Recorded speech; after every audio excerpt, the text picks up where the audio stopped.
Today's off to a good start, huh? Good Monday morning, everybody. So, in the last video, it was kind of sprinkles here and there. We wound up getting almost nothing out of that storm. I wound up being able to plant first thing the next morning.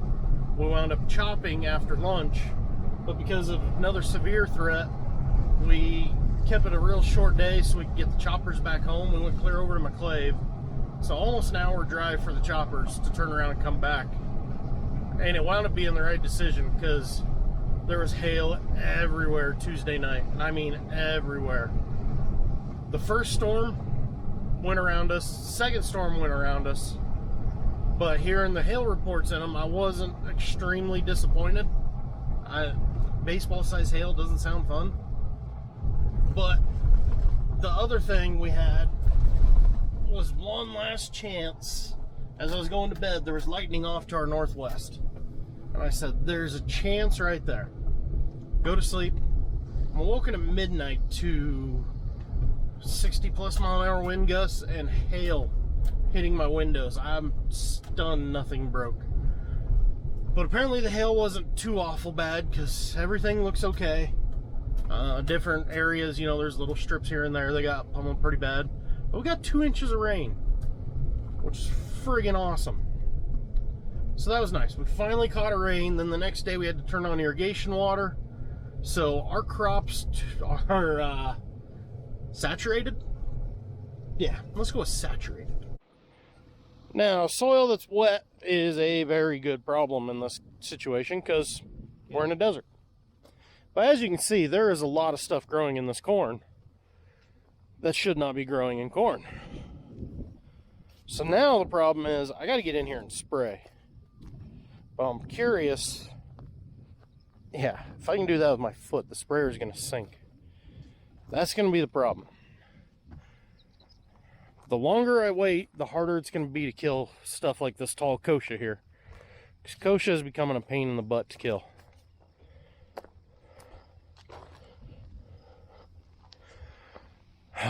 That's frustrating. But it's one of those deals, might just have to try it.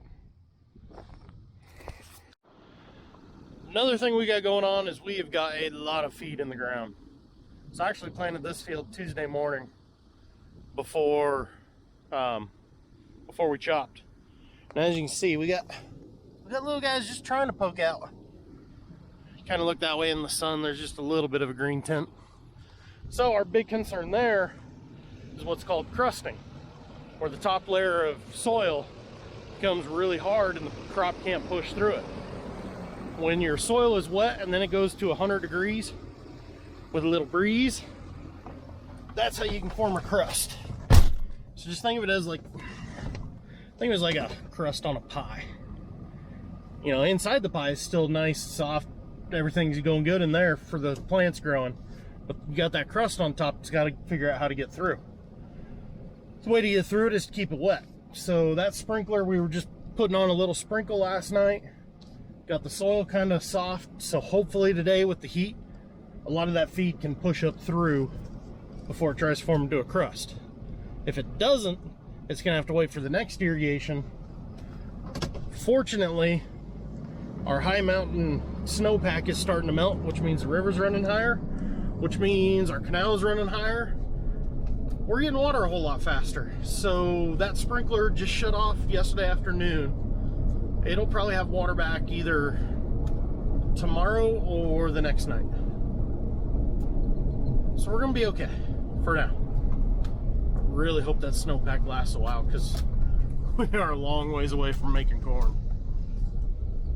We need the snowpack to last and the monsoon season to show up.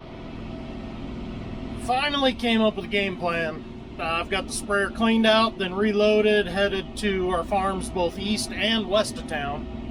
So, adventure day. Pretty sure Hector's gonna kill me.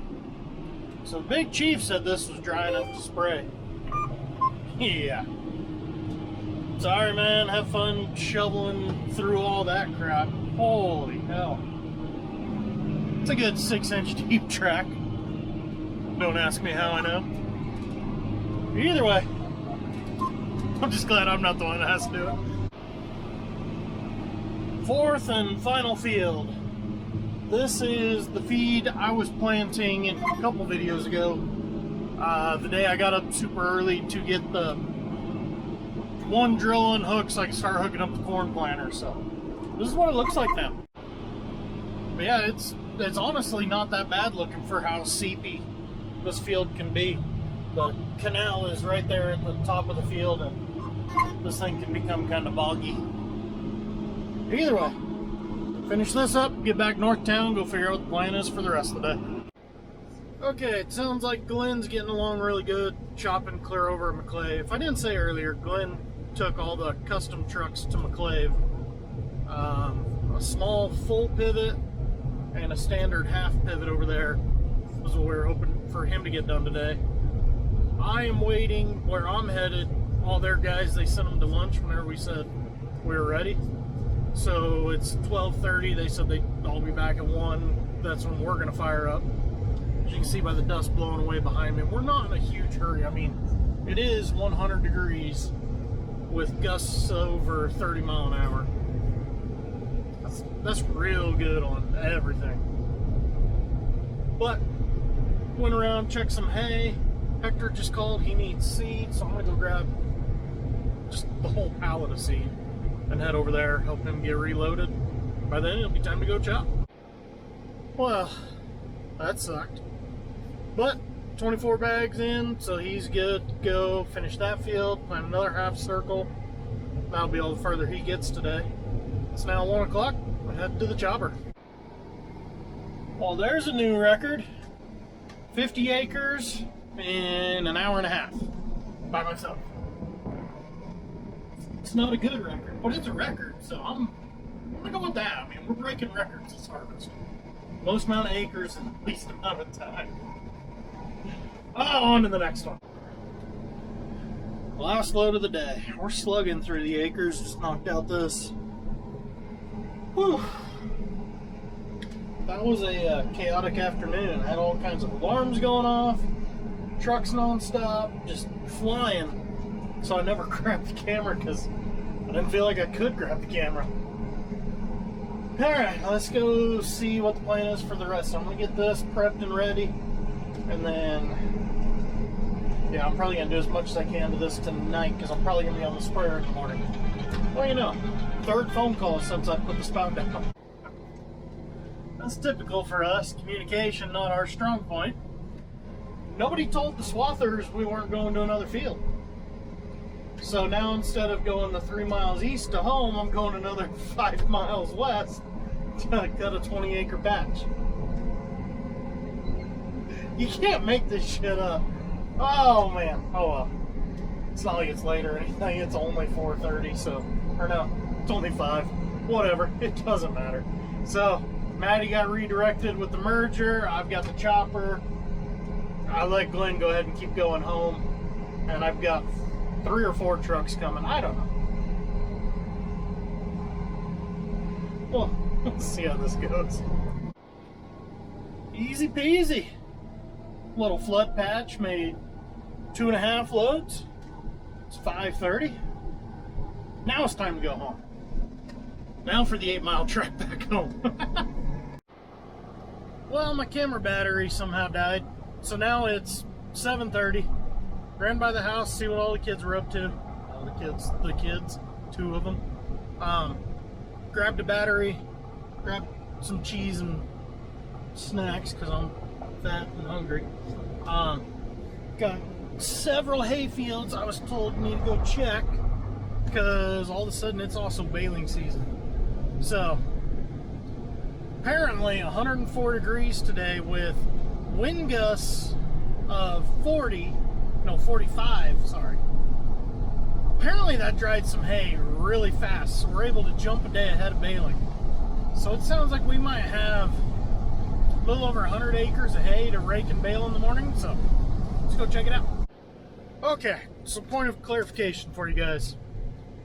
One, anytime I say hay, I'm talking alfalfa. We don't talk about any other form of hay other than alfalfa. If we're talking about another crop, I'm going to label that crop. I'm going to say we're going to bale wheat, we're going to bale oats, we're going to bale feed. So if I use the word hay, I mean alfalfa. That can vary drastically depending on where you are at. Now, I want to talk about checking it to see if it's ready to bale. When you swath alfalfa, there is a lot of moisture in that stem. If you were to go out and bale it and pack all that moisture tightly into a bale, your bales would light on fire. It's called spontaneous combustion. It's a real thing, not just a South Park thing. So, what you have to do is let it lay a couple days and wait for all this stuff to get bone dry. And when I say bone dry, I mean brittle. Like just snaps apart. Then you wait for the dew and humidity to come up. Unfortunately, we farm in a desert. So until Dewey's decides to give me a sponsorship and provide me with a steamer, that ain't never gonna happen. We're baling in the middle of the night because that's when our humidity and dew point is the highest. Typically it's between, I'll just throw out an average number. I'm gonna say 80% of our baling is done between 2 a.m. and 6 a.m. Yeah, it's a lot of fun. And what sucks is when you're the baler guys, you're up every hour to 30 minutes checking the weather on your home station, because the only local one is at the airport, which is about 8 miles that way, kind of down in the valley, and its numbers are 1,000% different. So this 35 acres will go tonight. That 35 acres will go tonight. And I didn't grab my camera. There's another 40 acres kind of, let me turn my lens on, kind of over yonders, kind of in that region. That'll go. One more field to check. Usually in our area it takes anywhere from 3 to 5 days for hay to cure. That's what they call it, dry, whatever. Dry, cure, whatever. That's all dependent on temperature, wind, humidity. But like I said a minute ago, with a high today of 104 and wind gusting over 40, we actually baled a field. I baled it Sunday morning. We baled it Monday afternoon. It was insanely thin. It's a farm we just started farming. I've talked about it before in some videos. It's our first year farming it. This field hasn't been irrigated in who knows how long, other than one little strip that we've got irrigated so far. Yeah, they went and baled it this afternoon and said it was dry. So, needless to say, things are drying quick, which is awesome because it lets us have a short turnaround. Because the one risk of trying to put up premium alfalfa is thunderstorms. God, this sprinkler needs a little gravel. Oh. So let's check this one and see what we got. This is what I'm talking about. This is still squishy. It's not crunchy.